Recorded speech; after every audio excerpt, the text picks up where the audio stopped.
Hello friends, एक बार फिर से आप सभी का हमारे यूट्यूब चैनल दायरे स्टडी पॉइंट में स्वागत है। आज अपन बीएड फर्स्ट ईयर की दैनिक पाठ्य योजना बनाने वाले हैं। ज्योग्राफी सब्जेक्ट है, उसकी अपन दैनिक पाठ्य योजना बनाने वाले हैं, तो वीडियो के अंत तक बने रहें क्योंकि आज एक बीएड स्टूडेंट का मैसेज आया था कि आपने जो इकाई की रूपरेखा है वो तो आपने बता दी थी, और आप भी यदि उस वीडियो को देखना चाहते हो, रूपरेखा का मतलब आपके ये चैप्टर दे रखा होगा, ये आपके दे रखा होगा इकाई योजना या इकाई योजना की रूपरेखा। ठीक है, तो ये सारा का सारा मैंने समझा दिया था पिछली वीडियो में। यदि आपने नहीं देखा है तो मैं उसका लिंक डिस्क्रिप्शन बॉक्स में डाल दूंगा। तो स्टार्ट करते हैं वीडियो को। थोड़ा पास में लेकर आता हूँ मैं इसको, ताकि आपको सही समझा पाऊँ मैं। ठीक है फ्रेंड्स, मैं लेकर आ गया आपके सामने दैनिक पाठ्य योजना। दैनिक पाठ्य योजना आप वहाँ पर डालोगे और इसके बाद में 1 नंबर लगाओगे, क्योंकि पाठ्य योजना आप पहली पाठ्य योजना आप बना रहे हो। आपको 20 पाठ्य योजना यहाँ पर बनानी है। ठीक है, तो सबसे पहले आपको दिनांक डालनी है कि आपका ये लेसन है जो दैनिक पाठ्य योजना है, आपने जो पढ़ाया है वो कब पढ़ाया है। तो डेट डाल देना 1/5/2022, क्योंकि हमने अभी तक हमारी है ना जो इंटर्नशिप नहीं मिली है, किसी की भी नहीं मिली है क्योंकि छुट्टियां पड़ चुकी हैं, और जो हमारे शिक्षण संस्थान है वो हमसे डायरी मांग रहे हैं। तो अब के हिसाब से ही आप लगा देना। ठीक है, कक्षा 9वीं यानी 9वीं कक्षा में पढ़ाया गया है, कालांश दूसरा था। उस कक्षा में विद्यालय क्या नाम है, राजकीय उच्च माध्यमिक विद्यालय। ठीक है, इसके बाद में आप डालोगे समय दे रखा है 9:15 से 9:55 तक पढ़ाया गया। ठीक है, इसके बाद में आप देखोगे कि संबंध इकाई फर्स्ट डाल देना। इसके बाद में आप देखोगे कि विषय क्या लिखना है, सब्जेक्ट ज्योग्राफी है यानी भूगोल लिख दोगे। पाठ क्रमांक 12 इकाई 1। ठीक है, इसके बाद में आपको पाठ्य प्रकरण लिखना है, कौन सा पाठ आपने वहाँ पर पढ़ाया है। तो भारत का आकार और स्थिति पढ़ाई है। इसके बाद में पाठों की कुल संख्या एक ही है, पहला ही है तो पहले डाल दोगे आप। इसके बाद में फ्रेंड्स आपका जो इस प्रकार आपको सारणी बनानी है, किसी के अपने आप ही बनाया आता है और किसी के नहीं आता है। तो सबसे पहले आप उद्देश्य डालोगे, इसके बाद में अपेक्षित व्यवहारगत परिवर्तन, इसके बाद में छात्राध्यापक क्रियाएं, छात्राध्यापिका क्रियाएं, इसके बाद में छात्र क्रियाएं या छात्रा क्रियाएं। ठीक है, रिस्पॉन्स छात्रों का क्या आया। ठीक है, इसके बाद में सबसे पहले उद्देश्य अपन लेंगे ज्ञानात्मक उद्देश्य। ठीक है, इसके बाद में लिखेंगे कि विद्यार्थी भारत के आकार और स्थिति का प्रत्यास्मरण कर सकेंगे। ठीक है, इसके बाद में आपको लिखना होगा विद्यार्थी विश्व और महाद्वीप की पृष्ठभूमि में भारत के आकार और स्थिति का प्रत्याभिमान कर सकेंगे।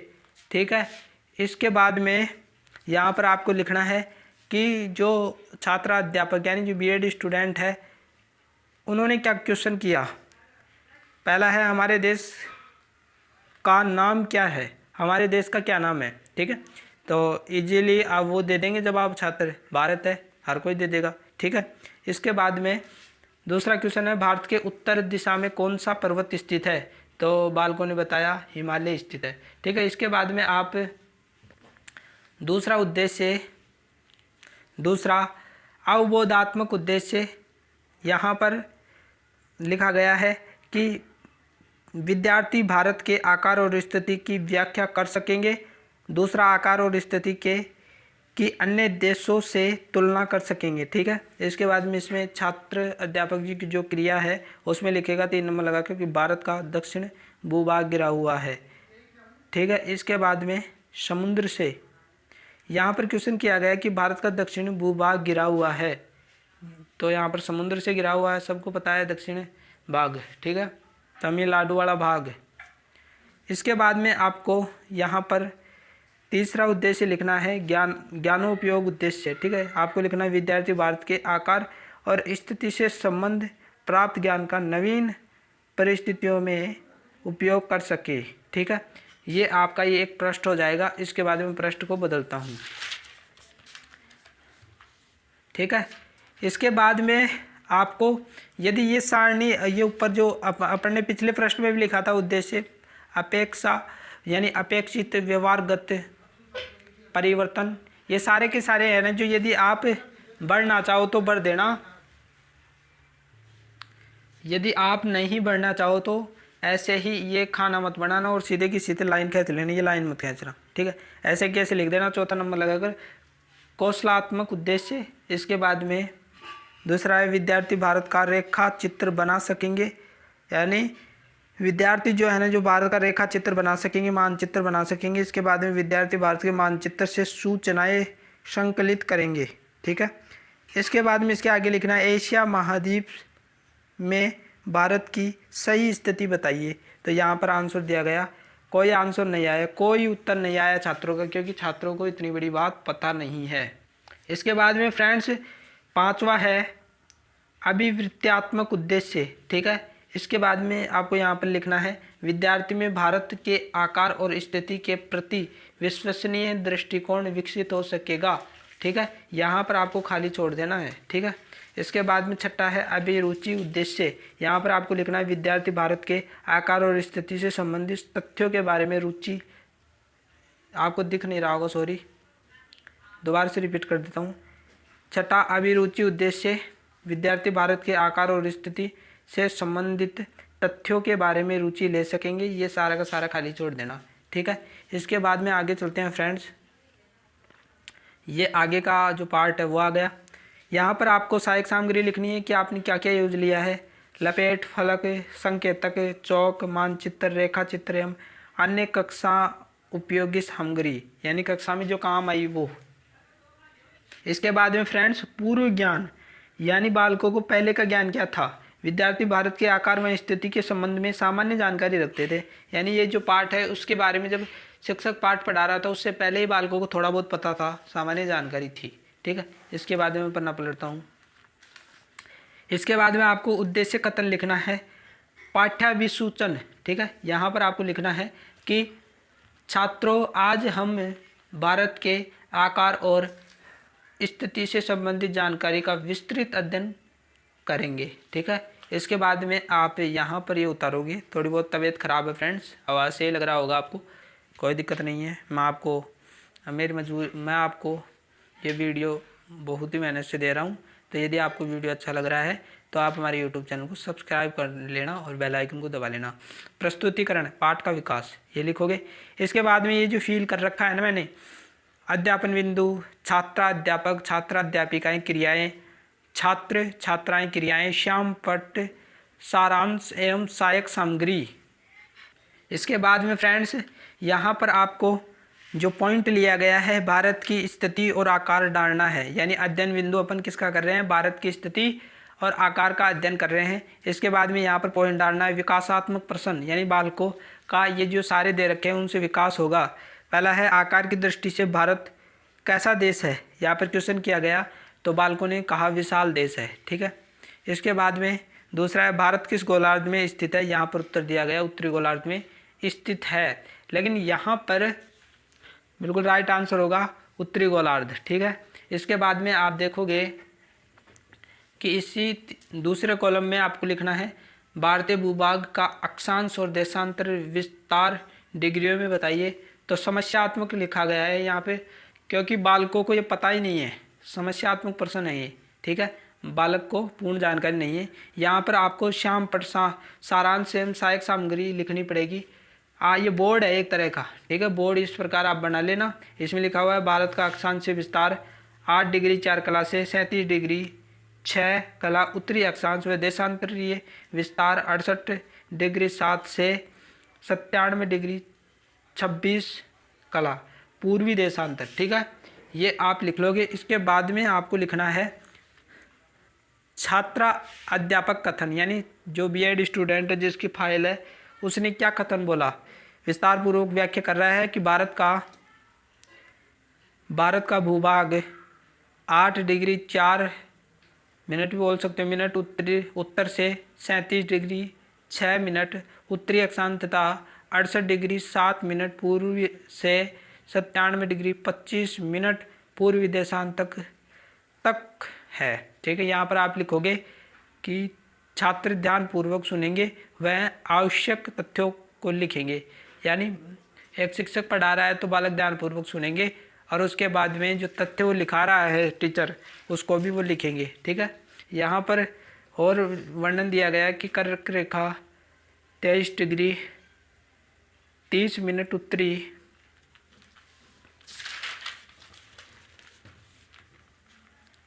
अध्ययन बिंदु में कुछ भी नहीं आएगा, अपन ने पॉइंट डाल दिया, ये कॉलम खाली रहेगा। इसके बाद में आप देखोगे, थोड़ा मैं इसको सही कर लेता हूँ,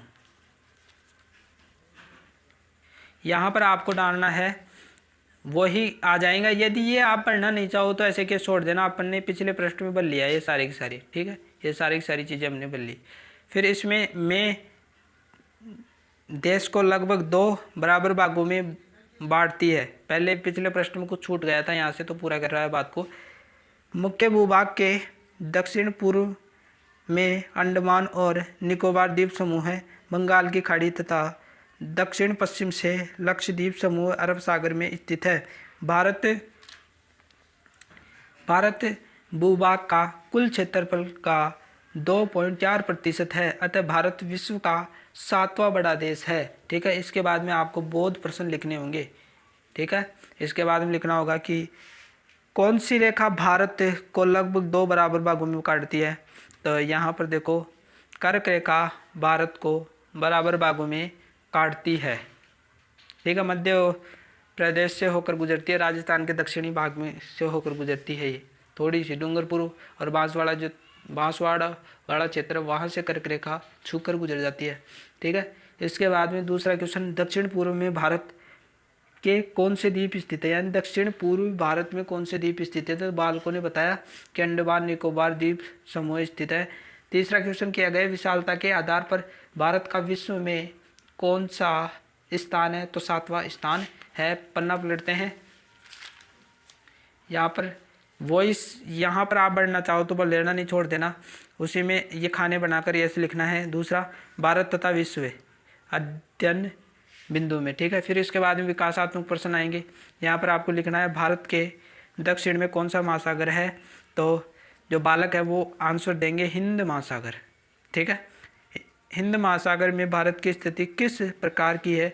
तो उन्होंने कहा केंद्रीय स्थिति। ठीक है, इसके बाद में आप देखोगे कि तीसरा, भारत की महत्वपूर्ण भौगोलिक स्थिति क्यों लाभदायक है।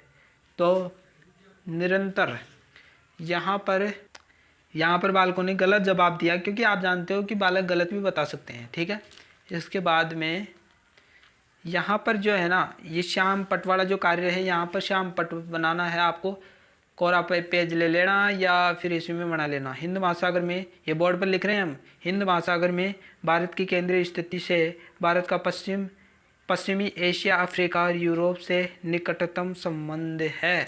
ठीक है, इसके बाद में आपको लिखना है छात्रा अध्यापिका कथन।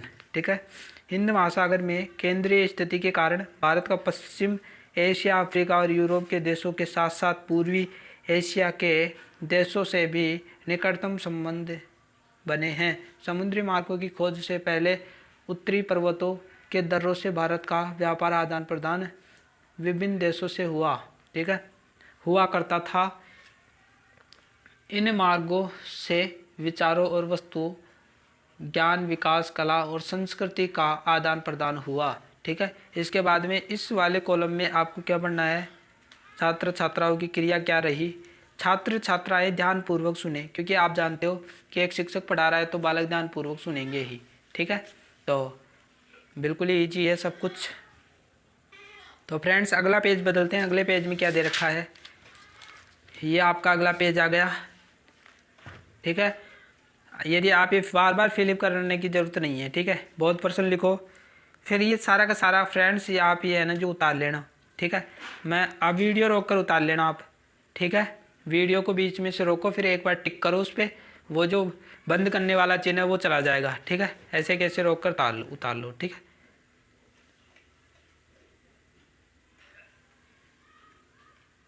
ठीक है फ्रेंड्स, क्योंकि थोड़ा बहुत जो समझाने की चीज़ होगी वो मैं समझा दूंगा। यहाँ पर ऐसे कैसे आप उतार लेना, समय दे रहा हूँ आपको, बहुत पर्सन उतार लेना। ठीक है, ये क्लियर हो जाएगा। अब यहाँ पर आप देख रहे हो, ये समझाने की ज़रूरत है, लास्ट में अपन मूल्यांकन करेंगे, यहाँ पर लिखेंगे पुनरावृत्ति एवं मूल्यांकन प्रश्न। पहला है यानी मूल्यांकन करने के लिए, वापस रिपीट करने के लिए कुछ कथन कहे जाएंगे कि यहाँ पर थोड़ा ये समस्या आ जाती है। भारत के दक्षिण पश्चिम में स्थित द्वीप समूह का नाम क्या है? बालकों को गृह कार्य के रूप में दिया जा रहा है, यानी रिपीट करवाया जा रहा है, गृह कार्य आगे आएगा। पड़ोसी देशों के साथ भारत के संबंध कैसे हैं? गृह कार्य में दिया गया कि एशिया महाद्वीप में भारत की भौगोलिक स्थिति का महत्व बताइए, यानी थोड़ा विस्तार पूर्वक लिखना होगा, गृह कार्य दिया गया। इसके बाद में आपको बनानी है परिवीक्षण पृष्ठ, ठीक है। क्रम से लिखना है, दिनांक लिखनी है, क्लास लिखनी है, विषय लिखना है, प्रकरण लिखना है और इसके बाद में आपको यहाँ पर लिखना है कक्षा विषयाध्यापक के हस्ताक्षर एवं टिप्पणी, यानी जिस स्कूल में आप पढ़ा रहे हो वहाँ पर भूगोल का टीचर कौन है उसके साइन कराने हैं, तो इसको खुद छोड़ देना, खाली कॉलेज वाले जाने, ठीक है। यहाँ पर समाप्त लिखोगे आप। और ये दूसरी पाठ्य योजना है, तो फ्रेंड्स मैं यही पाठ्य योजना आपको बता पाऊँगा, दूसरी मैंने बना ली है, कल मैं वीडियो डाल दूँगा। तो आप है ना जो हमारे यूट्यूब चैनल को सब्सक्राइब कर लेना, बेल आइकन को दबा लेना, सारी वीडियो आपको यहाँ पर मिलेंगी। 20 के 20 लेसन मैं आपको रोजाना देता रहूँगा, एक एक करके बनाते रहो, ठीक है फ्रेंड्स, क्योंकि वीडियो थोड़ा लंबा हो जाएगा। मिलते हैं एक नई वीडियो के साथ, तब तक के लिए थैंक यू।